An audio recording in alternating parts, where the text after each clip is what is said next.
Yeah, thank you for the invitation. I can't share my screen yet, so I think you have to enable that for me. In any case, I'm not too proud of my slides. I think this is a good example of how slides should not be done, because there is not a single image in them. It's all text. So I think you don't have to look at my slides. They're only more like notes for myself to kind of structure what is coming. All right, now I can share my screen. Okay. I think everybody can see my slides now. All right. So yeah, the title of my talk is Scientific Freedom is Not for Everyone. And it is kind of an experimental argument that I want to make here, an argument that has been bouncing around in my head for a while now, and that I have tried to pitch at a number of discussions already.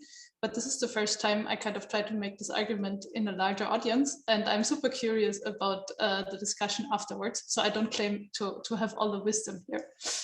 All right, so scientific freedom, or in German Wissenschaftsfreiheit, is a right that is enshrined in the German Grundgesetz, kind of the equivalent of a constitution in Germany, actually the 5th article, paragraph 3, and it says that art and science, research and teaching are free, and the freedom of teaching does not absolve from loyalty to the constitution.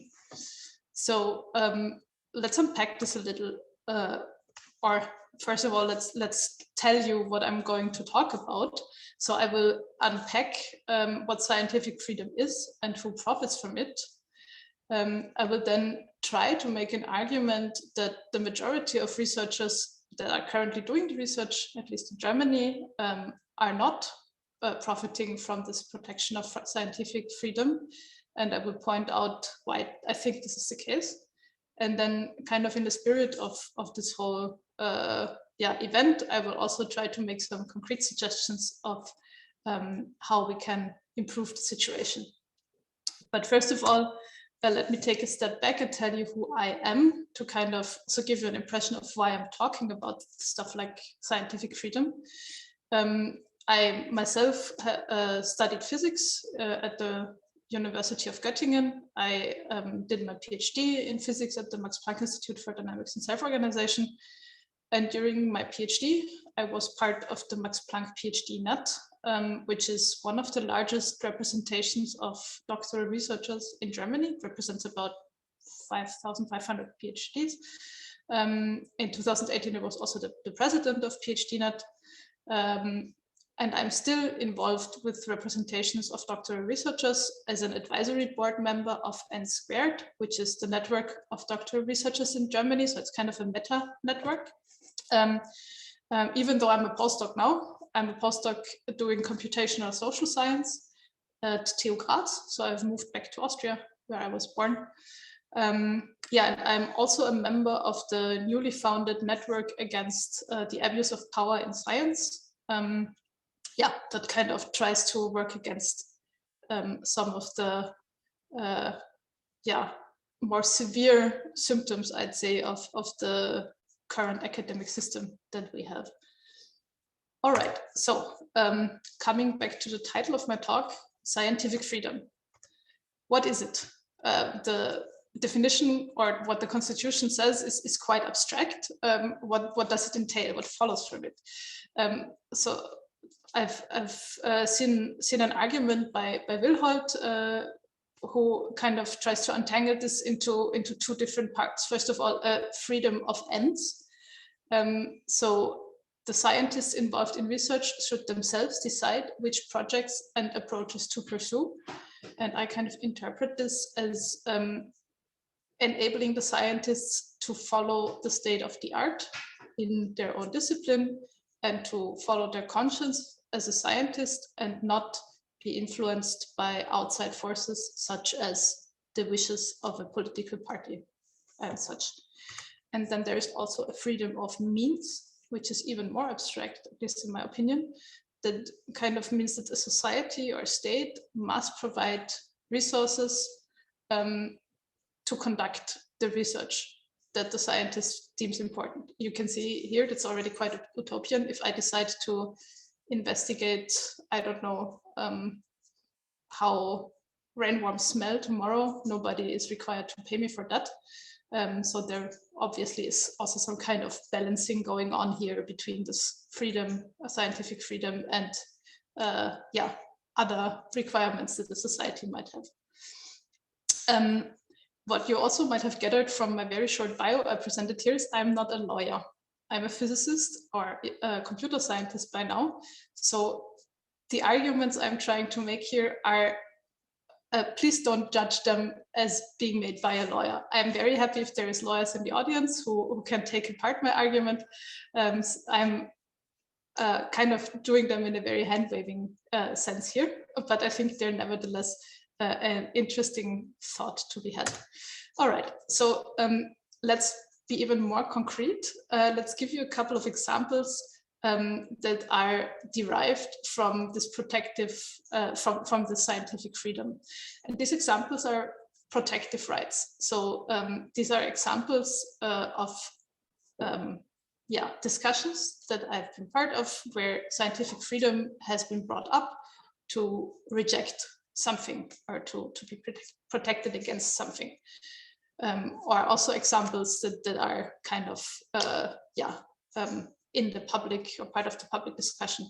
I think the first one is a kind of straightforward one. So universities can object to political influence on their research agenda. If, for example, the German CDU would go ahead and tell the University of Heidelberg that it has to do this and that, then there would be quite an outcry, and scientific freedom would be brought up to kind of deflect this, this wish. Then faculties can have used scientific freedom to object to institutional influence on hiring processes. I've seen this brought up, for example, whenever affirmative action or gender quota are brought up.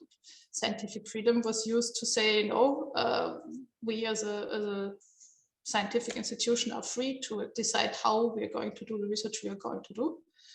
And also the people who are going to do the research and the people who we're going to hire, we should be free to choose them. That's our scientific freedom. And you can already see that here the scientific freedom collides with other wishes that a society might have. Then what I've also seen is that scientific freedom was brought up to object to mandatory leadership trainings for PIs, because PIs should be free in how they train their doctoral researchers and how they supervise their postdocs. So kind of polluting this freedom with a mandatory leadership training should be rejected.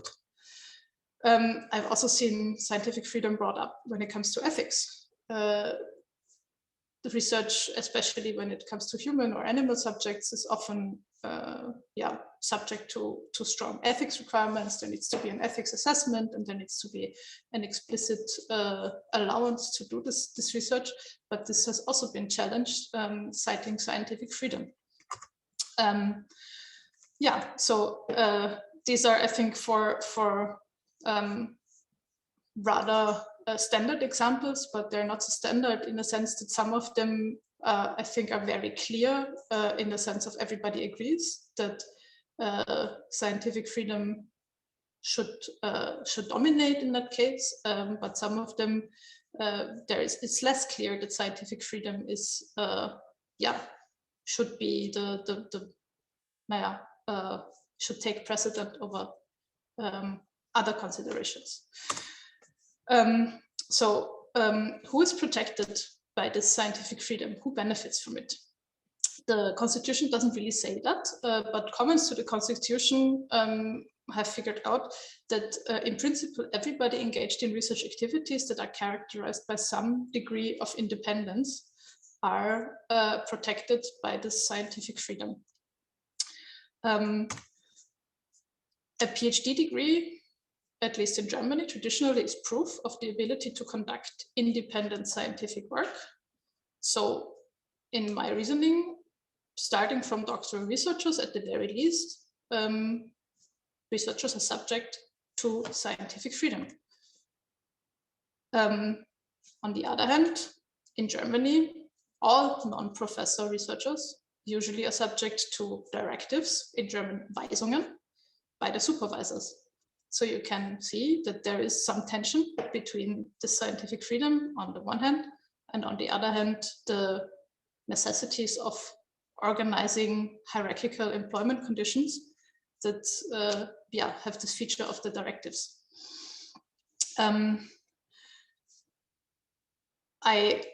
So in my history as being a representative for doctoral researchers, I encountered this argument of scientific freedom quite a bit, especially when doctoral researchers tried to change something about the current working conditions as doctoral researchers. And this kind of motivated me to turn the argument around and make a point that doctoral researchers are also subject to scientific freedom. And the way the system is currently constructed, this is hampering the scientific freedom of doctoral researchers. So this is kind of the point of the whole argument I'm trying to make today, that scientific freedom in principle is meant to protect all scientists, but in practice, it's only protecting very few of them. So as I already said, who profits from scientific freedom? Only professors enjoy full scientific freedom because their working conditions are constructed in a way that they're not subject to directives from anybody. For all other researchers, the tension between these directives from the supervisors and the freedom of conscience kind of limits the scientific freedom. And there's always a balance to be made between this scientific freedom and the working conditions and other boundary conditions of the system. Now, who are these other researchers, the non-professor researchers I'm talking about? I think it was already brought up in the discussion preceding my talk. It's almost everybody. So this graph I show you here is just the development of the share of professors in the slides, beige, lecturers, non-tenured staff, and research assistants over the years from 2006 to 2018. And you can see that this share of professors is about 12%, and everybody else is not a professor. So everybody else is kind of subject to this limiting forces of scientific freedom. My opinion is that that's not an opinion, that's a fact. Almost all researchers in Germany are not professors. But my opinion is that if scientific freedom only protects the right of professors to perform research following their conscience and scientific standards, then the majority of research performed in Germany is not protected by scientific freedom. And this, I think, is not in the spirit of the law, because I guess the spirit of the law is to make sure that the science that is being performed conforms to scientific standards and not to some influence of political parties and some such. But if the majority of science that is being performed is actually not protected by the scientific freedom, then we have a problem. All right, so let's dig a bit into what is limiting the scientific freedom of the non-professors. I think what is especially pronounced in the German academic system, or actually German-speaking countries, I think Switzerland and Austria are quite similar because they also come from the same academic history and culture. So what is especially pronounced there is the multiple dependencies between the supervisor and their subordinates. First of all, there's of course the directives, and I'm not going to challenge that. I think the directives or the Weisungsrecht characterize any working place, any work environment where there is some kind of hierarchy. And this is, I think, something we can't, even shouldn't even aim to change. But what also factors into these multiple dependencies is a range of other dimensions kind of characteristic and specific for the academic system in which a subordinate depends on their supervisor. First of all, there is employment. The employment situation of many researchers can be characterized as very precarious, and often that decisions about employment depend on the supervisor. Then there is the dimension of evaluation, also maybe in connection to achieving, acquiring a degree. Then there is the dimension of reputation, being dependent on one's supervisor to kind of vouch for oneself to have a scientific career. And then there's also the dimension of knowledge. Superiors often know much more about the system than their subordinates. These multiple dependencies, and I will go into them into even more detail in the following slides, but these multiple dependencies might introduce motivations other than the scientific state of the art and conscience for actions of researchers, and therefore erode the scientific freedom of these researchers. And I think what exacerbates the situation that in German academia, these dependencies tend to be concentrated on a single person, the professor, and there are very few checks and balances on that person. All right, now, employment. As I already said, the majority of researchers in Germany are employed on temporary contracts. This is just a graph to kind of visualize this. So here again, the light beige is everybody who is on a tenured position. It's a bit more than just the professors. There's also some akademischer Rat and senior lecturers, but the huge majority of people, like 80%, have some form of non-tenured working arrangement. These working arrangements are on average very short. So the median contract duration is 2 years. And oftentimes supervisors decide over contract extensions, and they oftentimes also decide alone without any other checks and balances there.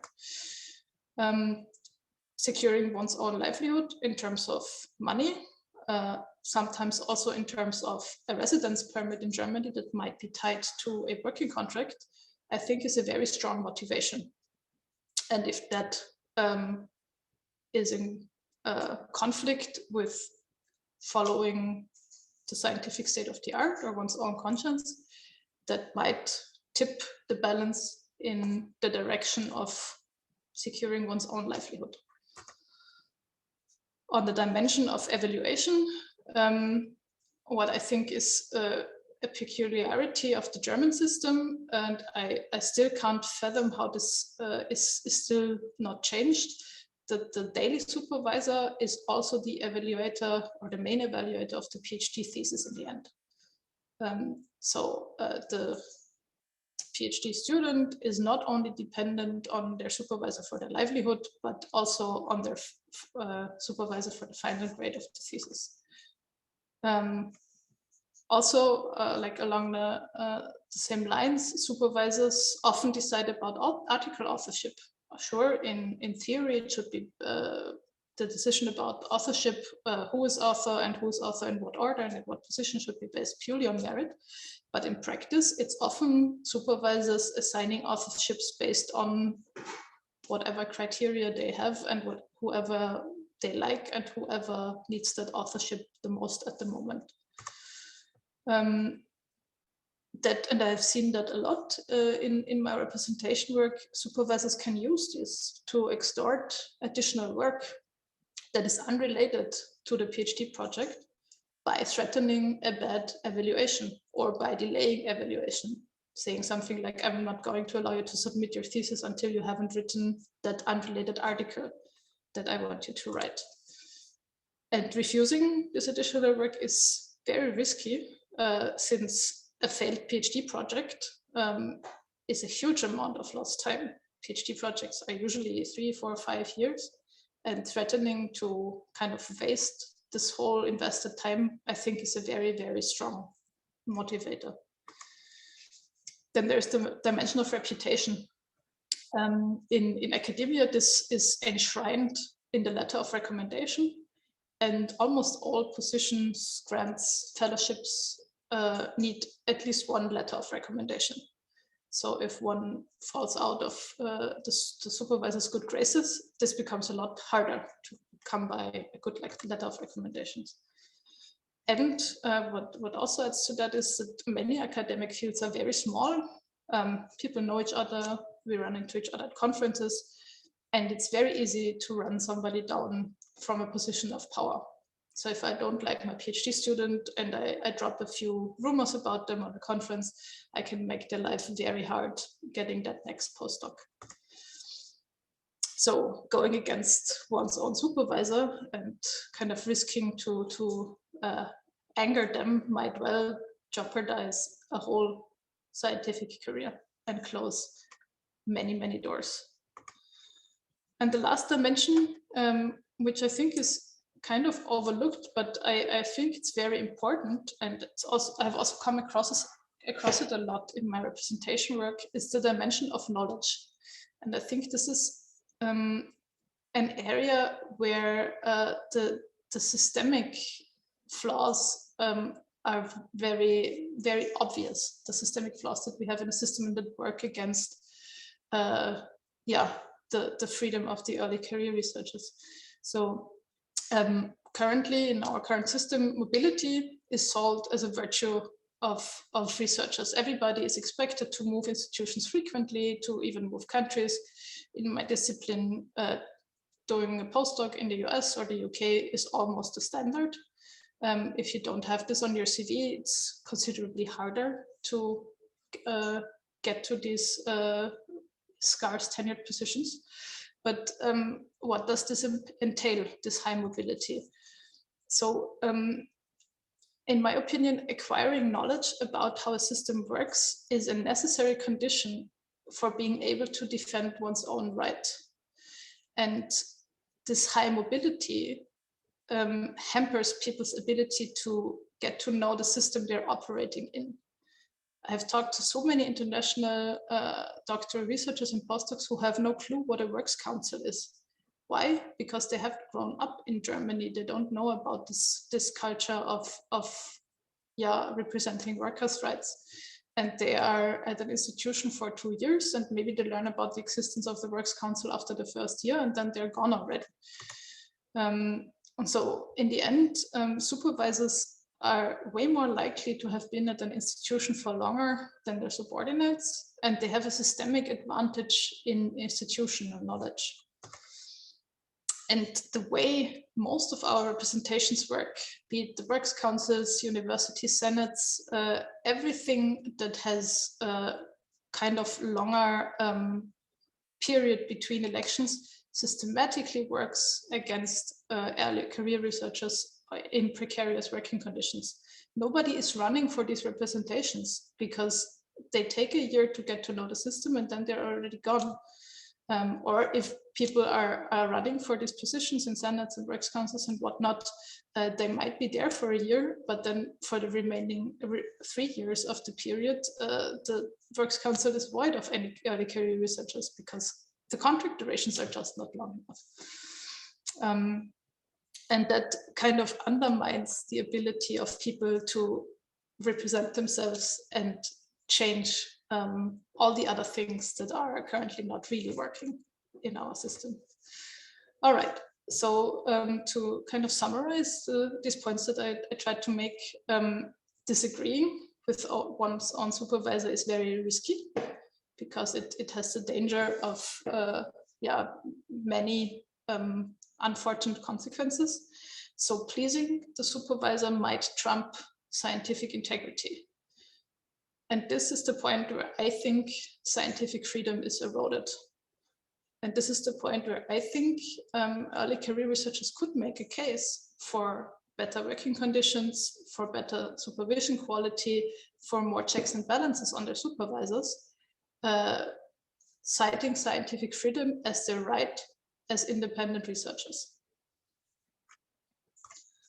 So how can we do that?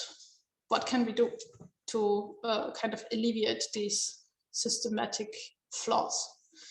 I want to follow these 4 dimensions that I've used before to talk about systematic flaws, starting with employment. And some of the things I'm saying here are well known. Some of them I think are very revolutionary or naive or very far away, but I still wanted to list all the things that come to mind that I think would really improve the situation. So I think what is overdue is to separate decisions over employment from the day-to-day supervision. As was already said in the discussion before, non-tenured researchers are not the property of professors, and I think they shouldn't be treated as such.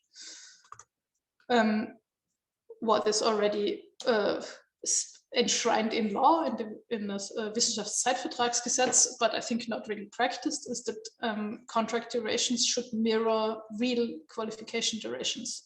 And the real qualification duration of a PhD in Germany right now is, I think, 4.2 years or so.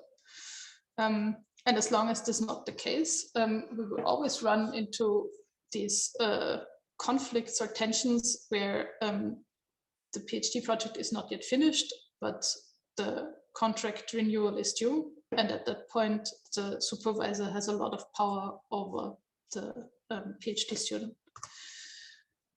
We should enforce the responsibility of institutions for the qualification of their employees. The PhD should not be the sole responsibility of their main supervisor, but the responsibility of the whole institution that the supervisor and the PhD are part of. So if the supervisor moves to a different country, dies, I don't know, there is a falling out, the institution should have the responsibility of taking care that the qualification can still be completed. And last but not least, on this dimension, I think providing transparent and more predictable career perspectives after a PhD degree would also go a long way in kind of evening out this power imbalance between supervisors and early career researchers. On the dimension of evaluation, and here focusing specifically on doctoral researchers, because I think they're the most vulnerable in this system. I think evaluation should also be separated from supervision, and supervision should be distributed across more than one person. The Max Planck Society and I think also the Helmholtz Association have kind of enshrined this in the institution of the Thesis Advisory Committee, TAC, where there is more than one person signing a supervision agreement and more than one person is responsible for the success of the PhD project. There's of course still a primary supervisor. I think kind of organization of work demands that, but there is at least one or two other persons that regularly are updated about the state of the project and then can step in if the main supervisor either goes off track, mistreats their PhD or whatever, drops the supervision. There should be multiple independent researchers involved in the evaluation, of course. This is an international standard. And I think what would also go a long way is that different research contributions should receive more value in our current system. So thinking about research software, data sets, outreach activities, and not only the first or last authorship. I think this would also go a long way in alleviating this dependence on a single person for getting scientific credit.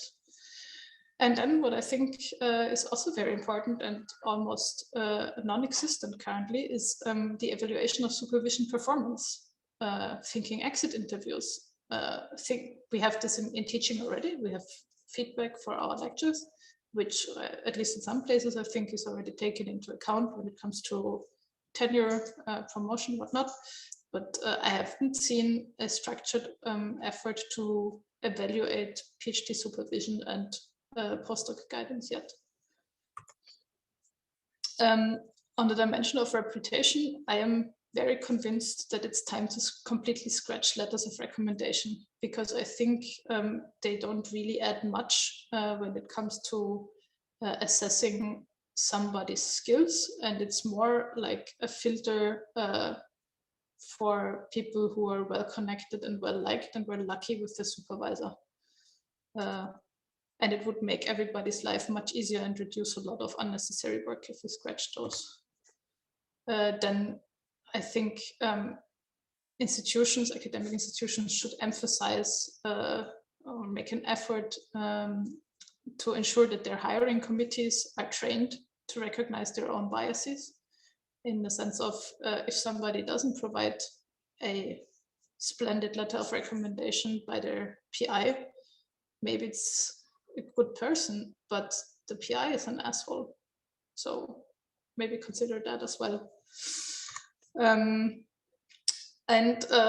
maybe the most revolutionary idea on the slide, I also think that funding decisions should be based more on lotteries and wildcards, after obviously some sanity check of the application, and less on how many publications one already had in the respective field.